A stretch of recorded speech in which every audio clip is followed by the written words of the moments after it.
legal esse daqui. Esse aqui é pra gente pensar em algumas coisas. A ideia é você ter feito os cálculos inicialmente naquela questão anterior e depois você vem pra calculadora, olha o símbolo da calculadora aqui, e bate esses valores aí na calculadora. Então, veja se você chegou nesse resultado. Na letra A, nós temos 4,2. Na letra B, 8,9. Na letra C, 1,9. Na letra D, 2,8. Foi isso que você encontrou aí na calculadora? Olha lá, aqui a gente tem o quadradinho questionando a gente sobre esses resultados. Então, veja, os resultados que aparecem no visor da calculadora são iguais aos que você calculou? Explique sua resposta. O que vocês colocaram aí? Nas nossas respostas anteriores, nós vimos que os resultados sempre terminavam em zero. Então, aqui na letra A deu 4,20, na letra B deu 8,90, 1,90 e 2,80, não foi assim? Então, o que a gente pode concluir aqui? Na calculadora, o zero, escrito à direita, não aparece. Portanto, a gente pode concluir o quê? 3,4, por exemplo, é a mesma coisa, é igual que 3,40. Vocês também podem ter percebido que em algumas calculadoras, ao invés de aparecer a vírgula, aparece um pontinho fazendo essa função da vírgula. Isso também pode ter sido uma observação que vocês tenham feito aí. Mas, basicamente, esse exercício levou a gente a compreender exatamente essa questão da escrita dos algarismos, dos números, né? Utilizando essa ideia dos números decimais. Então, a gente conclui que um número que termina com zero na nossa escrita decimal, ele pode ser representado com zero ou sem o zero, não influencia no seu valor. Considerando, então, o que a gente acabou de verificar, o número 10 está pedindo para a gente analisar a equivalência. O que quer dizer isso? Ele está pedindo para a gente verificar se um lado da igualdade é equivalente, se ele é igual, se ele representa a mesma quantidade que o outro lado da igualdade.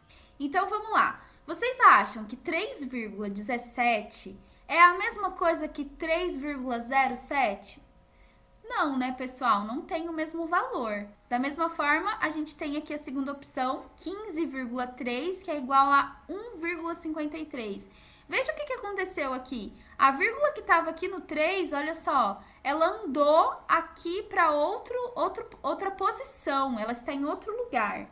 Como ela fez isso, ela alterou o valor desse número. Embora a gente esteja falando dos mesmos algarismos, olha só, algarismo 1 aqui, algarismo 1 aqui, 5 aqui, 5 aqui, 3 aqui, 3 aqui. Essa vírgula, a posição dela altera o valor. Então, não dá pra gente dizer que esses dois números são equivalentes. Eles não têm o mesmo valor. Agora, vejam aqui. 2,4 e 2,40. O que a gente acabou de ver no exercício anterior? Esse zero, se tratando de número decimal, ele estando presente aqui ou ausente, não altera o valor. Então, a gente tem 2,4 ou 2,40 representando o mesmo valor.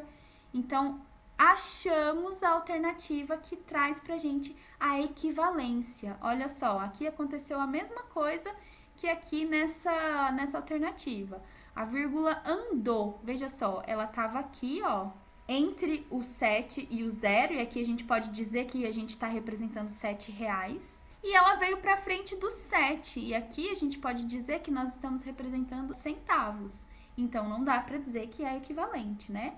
Agora, olha só, o número 11 está pedindo para a gente representar aqui no quadro posicional todos os números aqui da questão 10, para a gente demonstrar que realmente marcamos a equivalência correta. O quadro posicional, ele vai ajudar a gente a perceber o valor de cada número. Então, veja, nós temos aqui um espaço para o centésimo, nós vamos representar aqui nesse espaço centésimos, o décimo. Gente, observem aqui, onde está a vírgula, olha aqui, ó.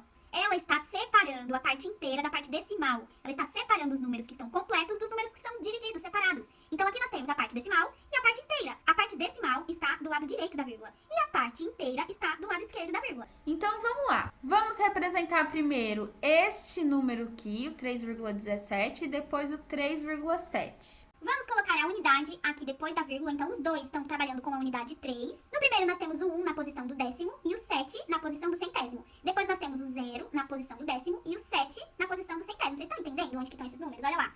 Estamos falando dessa primeira alternativa aqui, ó. Então, nós temos 3,17 e depois 3,07. É o que nós estamos representando aqui. Agora, vamos representar esse daqui de baixo, ó, de laranjinha. Então, o 15,3 e depois 1,53. Nesse caso, nós temos uma dezena na parte inteira, olha lá, é o 15,3. Então, nós temos o 3 aqui na posição do décimo. E logo abaixo, nós temos o 1 na unidade, o 5 no décimo e o 3 no centésimo. Perceberam que diferença grande essa vírgula faz na vida dos números? Olha a diferença de um número para o outro, mesmo ele sendo representado pelos mesmos algarismos. De verde, eu vou representar os dois números da opção que nós marcamos como a equivalência correta. Então, vamos lá, olha só. Nós temos o número 2 aqui na unidade e o número 4 na posição do décimo. E logo abaixo nós temos o 2 também na unidade e o 4 na posição do décimo. A única coisa que diferenciou um do outro é que o segundo número, ele apresenta como zero aqui no centésimo. Mas nós vimos que esse zero, estando ou não estando aqui, ele não interfere no valor do número. Então não tem problema ele estar ou não estar ali representado. Vamos ver a última alternativa? Nós tínhamos 0,7 na primeira opção e 7,0 na segunda opção. Então, no primeiro, aqui na unidade, nós tínhamos 0,7. E na segunda, nós tínhamos 7,0.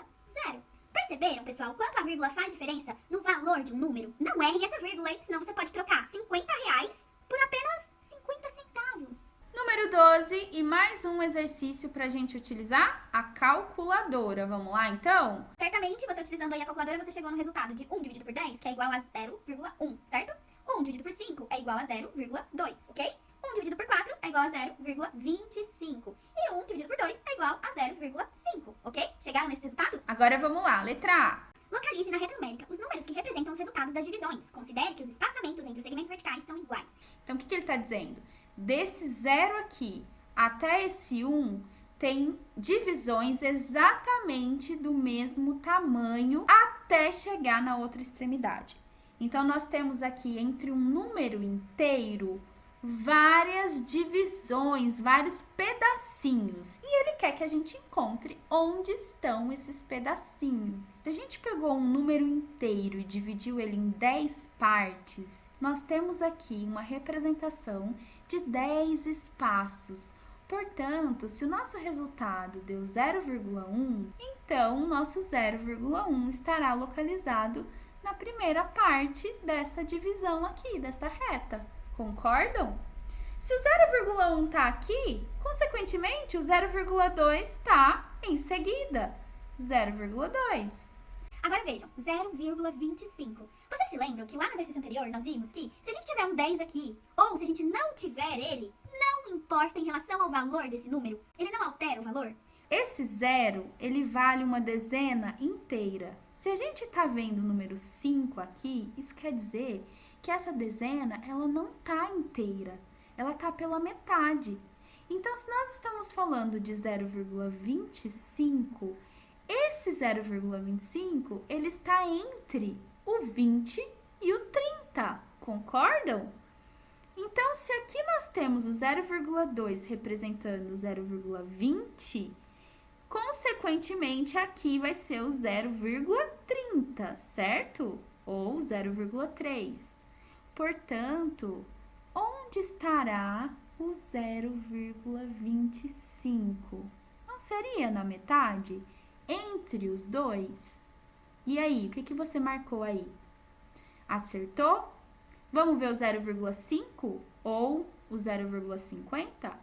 Se esse daqui é o 0,3, aqui consequentemente é o 0,4 e aqui então chegamos na metade desta divisão. Então, aqui está posicionado o 0,50 ou 0,5. Agora, pensem comigo. Desses resultados obtidos ao dividir a unidade, qual deles é o maior e qual deles é o menor? Qual é o maior número e qual é o menor número? Pensem comigo. Se a gente pegou um número inteiro e dividiu ele só pela metade aqui, aqui a gente dividiu em 4 partes, aqui em 5 e aqui em 10. Qual é a maior parte, qual é a menor parte, pessoal? A maior parte é o 0,5 e a menor parte é o 0,1. Ok? Acertaram? Contem pra mim como que foi a experiência desses exercícios, hein? Não deixe de me contar sobre as dúvidas de vocês.